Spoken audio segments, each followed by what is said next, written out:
আসসালামু আলাইকুম। আজকের ভিডিওটা তাদের জন্য যারা ফেসবুক থেকে টাকা ইনকাম করার চিন্তা ভাবনা করতেছেন বা ফেসবুকে কাজ করার চিন্তা ভাবনা করতেছেন বা ব্লগ ভিডিও ফেসবুকে আপলোড করবেন বা এরকম কোনো চিন্তা ভাবনা যারা করতেছেন ফেসবুক সম্বন্ধে, তাদেরকে একটা কথা বলতে চাই, আপনারা আমার পেজটা ঘুরে আসে দেখতে পারেন।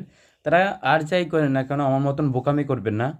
আমি আমার এক্সপিরিয়েন্স থেকে বলতেছি যে আমার ফলোয়ার মাসাল্লাহ ভালো, বাট আমার বোকামির কারণে আজকে আমি ফল্ট খেয়েছি, যেটা আসলে কেউ করবেন না। বোকামিটা হচ্ছে গিয়ে এটাই যে আপনারা যদি কাজ করেন, অবশ্যই আপনারা যদি কাজ করেন তাহলে কন্টিনিউ করবেন। একটা মাইন্ড ডিসেট যদি করেন, ফেসবুকে যদি মনে করেন যে আমি ব্লগ নিয়ে কাজ করুম বা এই সাইটটা নিয়ে কাজ করুম, এখান থেকে একটা আর্নিং, ফেসবুক কিন্তু একটা আর্নিং দেয়, ভালো আর্নিং দেয়। আমি অল্প কয়েকদিনে ভালো একটা আর্নিং করেছি, বাট তুলতে পারি নাই সামথিং কিছু ডলারের জন্য। আমার প্রায় 70-80 ডলারের মতন চলে আসছে। তো এখানে না তুলতে পারার কারণটাই হচ্ছে গিয়ে আমি ফার্স্টে মোটামুটি এটা সিরিয়াসলি নিছি।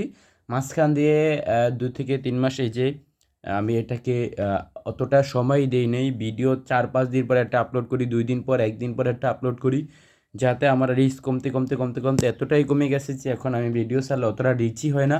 যে জায়গায় মানে আমার 2 মিলিয়ন, 5 মিলিয়ন, 4 মিলিয়ন ভিডিওতে রিচ ছিল, তাছাড়া হচ্ছে বিভিন্ন 2K, 5K, 10K plus rich ছিল 3-4 মাস আগে বা 3 মাস আগে।